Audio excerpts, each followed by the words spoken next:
Hidden beneath the surface of an ordinary suburban home lay a secret that spanned decades. On September 2nd, 1999, a routine moving day in Jericho, New York revealed a chilling discovery.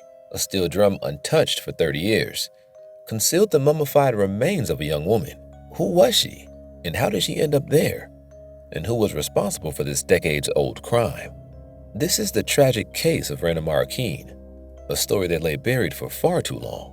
Reyna Angelica Marroquin was born in 1941 in El Salvador, a country in Central America.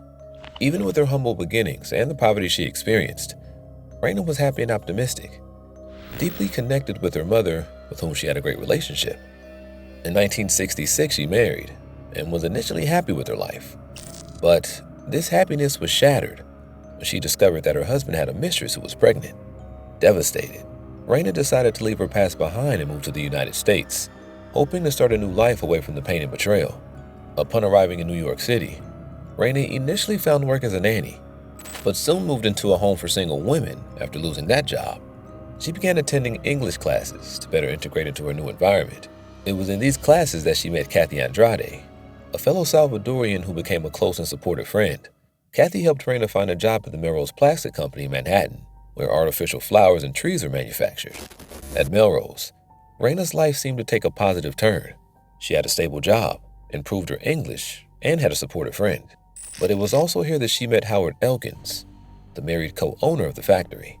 Despite her past heartbreak, Reyna fell deeply in love with Howard, believing his promises to leave his wife and children to be with her. By 1969, Reyna's life seemed to be improving. She had a job, was learning English, and had a close friend in Kathy. Howard even rented her an apartment for their secret meetings. But this hopeful situation turned dark when Reyna discovered she was pregnant. The pregnancy filled Reyna with both hope and fear. She believed Howard would leave his wife and start a new life with her. But as the months passed and Howard stayed with his family, Reyna became frustrated and anxious. In desperation, she called Howard's home and told his wife about their affair and her pregnancy. Howard's reaction was swift and violent. He threatened to kill Reyna, leaving her terrified. Sobbing, she called Kathy and confessed she'd made a terrible mistake.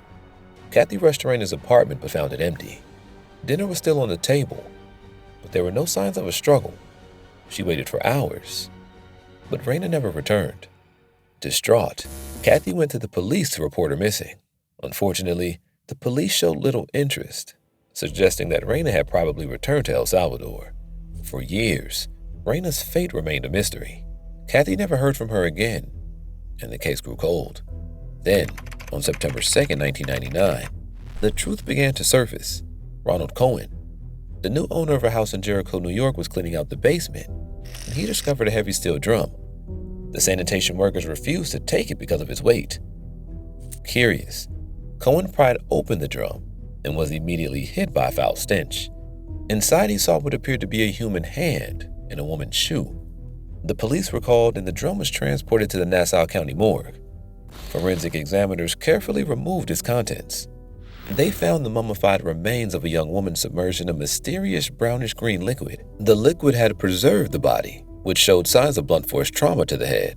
The woman had been struck at least 10 times, with such force that her skull was fractured in multiple places. She was also 8 to 9 months pregnant.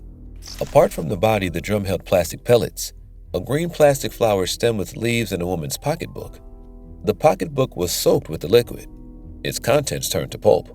Yet, forensic document examiners managed to recover some information using advanced technology. Among the items was a note that read, "Don't be mad I told the truth." Investigators traced the drum to a chemical company in Linden, New Jersey. It was manufactured in 1965 and contained a green dye for coloring plastic flowers and trees. This link led them to the Melrose Plastic Company, where Reyna had worked. The pieces were starting to fit together. The address book found in the drum provided further clues. Forensic experts extracted names and phone numbers from the pages using infrared light and meticulous work. One name stood out, Mr. Elkins, with an address in Manhattan and a phone number. This led investigators to Howard Elkins, now retired and living in Boca Raton, Florida. When police interviewed Howard Elkins, he denied any knowledge of the drum or the woman found inside it. He admitted to an affair, but claimed he couldn't remember the woman's name or any details about her. The detectives then asked for a DNA sample to compare with the fetus found in the drum. Howard refused and abruptly ended the interview. Determined to get answers, the detectives left, promising to return with a court order for his DNA. But before they could get the warrant, Howard Elkins took drastic action. He purchased a shotgun, went to a neighbor's garage, and ended his life with a fatal gunshot wound. Despite his suicide, investigators collected Howard's blood sample and sent it in for DNA testing. The results confirmed their suspicions. Howard Elkins was the father of the unborn child, with a probability of 99.93. Investigators returned to the address book with the victim's identity still unknown. One entry led them to Kathy Andrade, who astonishingly still lived at the same address and had the same phone number. When shown a photo of Reyna, Kathy immediately recognized her friend and broke down in tears. She recounted the story of Reyna's affair, her pregnancy, and the desperate phone call on the night she vanished. The final piece of the puzzle was Reyna's mother in El Salvador. Journalist Oscar Corral traveled to San Martin, a small village outside San Salvador, to find her. When he showed her a photo of Reyna, the older woman collapsed in grief. She had waited 30 years for news of her daughter, haunted by dreams of Reyna trapped in a barrel. The tragic event of Reyna Marroquin finally came to light. Investigators pieced the events leading to her death. After Reyna informed Howard's wife about the affair and her pregnancy, Howard lured Reyna to the factory one night. In a fit of rage, he brutally beat her to death. He then placed her body in a steel drum, filled it with plastic pellets and green dye to weigh it down, and hid it in the crawl space of his home.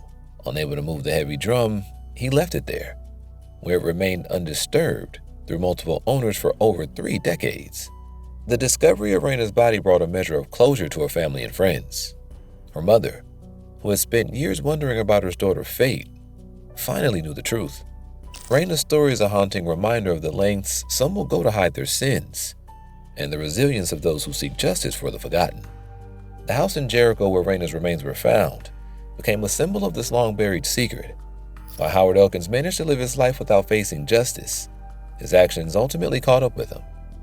The crime was solved, but the impact of Reyna is tragic and lingered, a stark reminder of the darkness that can lurk behind closed doors. In the aftermath of the discovery, the Nassau County Police Department faced the grim task of piecing together the remaining case details. The forensic analysis of the items found in the drum continued to provide crucial evidence. The green plastic flower and stem and pellets were traced back to the Melrose Plastic Company, further cementing the connection to Howard Elkins.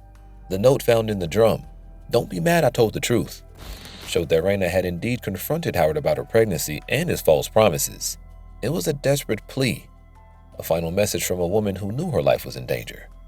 This small, poignant detail added a personal and heartbreaking dimension to the case.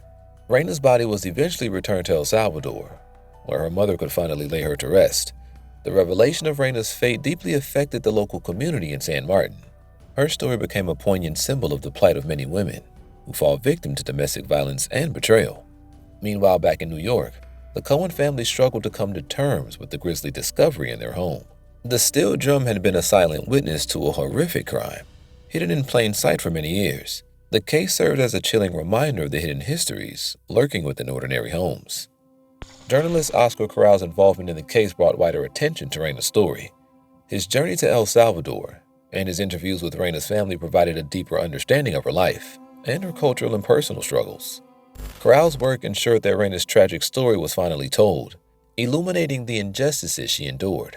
The investigation cast a new light on Howard Elkins' life. Neighbors and acquaintances knew him as a respectable businessman and family man, making the revelation of his dark secret even more shocking. It became clear that Howard had carefully maintained a double life, hiding his affair and the resulting crime from his family and colleagues for decades. Howard's sudden suicide was seen by many as an admission of guilt. By taking his own life, he avoided facing justice for his heinous acts. But this act of cowardice did not erase the evidence against him. The DNA test confirmed his paternity, and the mounting circumstantial evidence painted a clear picture of his guilt. The case of Reyna Marroquin remains a haunting reminder of the vulnerabilities faced by immigrant women and the need for vigilance and justice. Reyna's story is not just one of personal tragedy, but also systemic failures that allowed her cries for help to go unheard. Her friend Kathy's efforts to seek help for Reyna highlight the difficulties faced by those who advocate for missing persons, especially when language and cultural barriers are involved. In the years following the resolution of the case, The Nassau County Police Department worked to improve their procedures for handling missing person reports, particularly those involving immigrants and non-English speakers. Reyna's case showed the need for better communication and more proactive measures in investigating disappearances.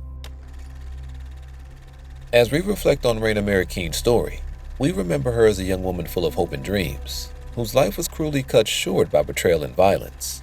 Her legacy serves as a call to action to ensure that no voice goes unheard and no victim goes unnoticed. Reyna's story is a stark reminder of the darkness lurking behind closed doors. For more true crime stories that dive into the mysteries of our world, click on the following video.